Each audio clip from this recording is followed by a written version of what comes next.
Good morning, Venti viewers. We are out here in beautiful Santa Monica. Today, we are testing out the new software update that DJI just came out with the Mavic 3 Pro. I'm gonna throw the release notes up on the screen right now. I just have the regular version, not the Cine, so I'm gonna be going over some of the features that I'm excited about for the regular version and I feel like finally makes this drone complete. So if you like what you see, don't forget to like and subscribe because we're trying to hit 1,000 followers by the end of the year. Now, without any further ado, let's get this bird up in the air. So the first feature I want to talk about is the camera settings layout.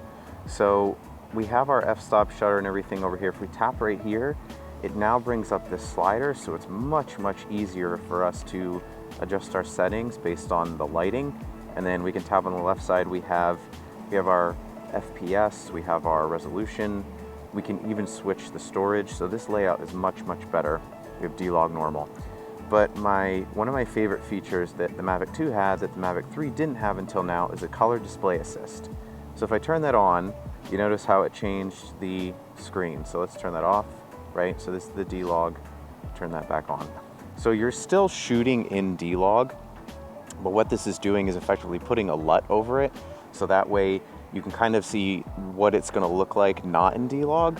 So you can better set your exposure and your contrast and all the white balance and everything. So great addition to that. So the next feature that they introduced was the digital zoom on the regular camera. So you can actually just pinch with 2 fingers and it'll automatically zoom in. Now you're not using the Explorer camera. This is just kind of zoom in and maybe get your focus or see a little bit closer what you want to film. So that's just a quick and easy pinch to zoom there. So ActiveTrack now has the ability to also shoot in D-Log. Now what you have to be aware of is you can't shoot in 5.1K with ActiveTrack. It says focus not supported with current settings. So we have to change this to our 4K. I still keep it in 24 frames per second. I can draw a square around the pier here, but notice down here it still says D-Log.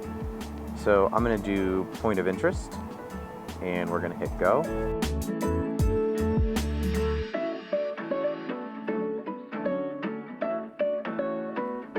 And we are filming in D-Log while focused on the Santa Monica Pier. And if I want, I can adjust the speed and the rotation. So this is a nice addition because when you were using ActiveTrack, if you were filming yourself, you couldn't add the same color corrections than if you weren't using ActiveTrack because you couldn't film in D-Log. So this is a great addition to the drone. Okay, next feature that I'm super excited for is panos. Yes, we finally have panos. We have sphere, we have 180, we have wide angle, and we have vertical. So sphere is kind of cool. Let's start with that one. So I'm gonna go down here and get a little bit closer to the pier. Oh, look at those birds.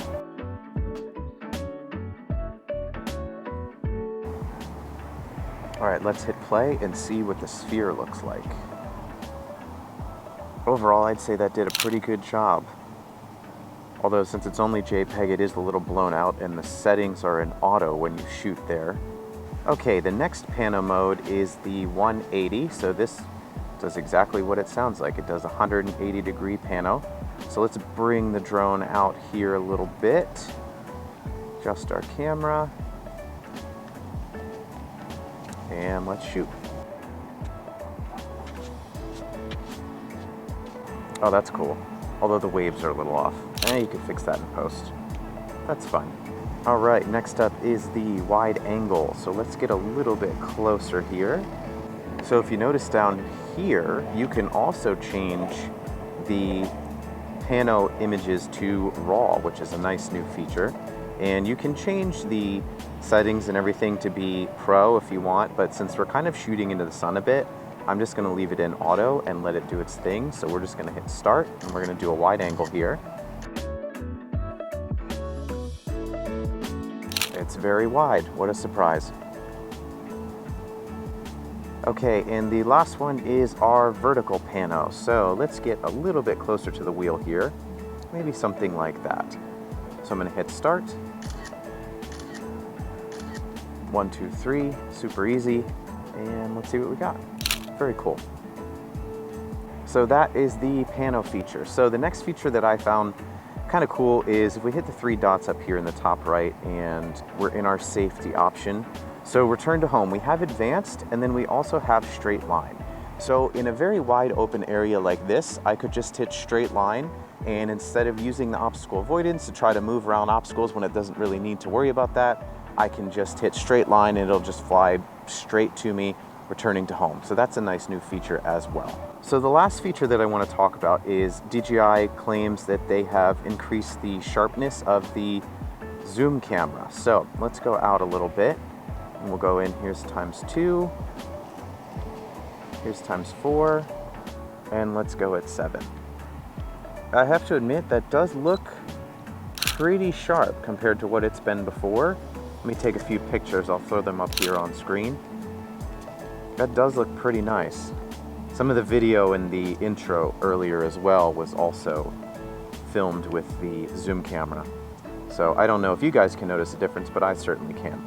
Okay, so that pretty much sums up everything with the Mavic 3 Pro. We got the ActiveTrack with D-Log, more efficient return to home. We have the color display view, the new camera settings, the way you access those very much reminds me of the Mavic 2 Pro, which is really great improvement there. And the color display view is fantastic for color editing, you know, in post, so that way you can see the more accurate representation of the colors and the exposure. So that's all I have for you guys. Hopefully you enjoyed the video, and I'll see you guys in the next one.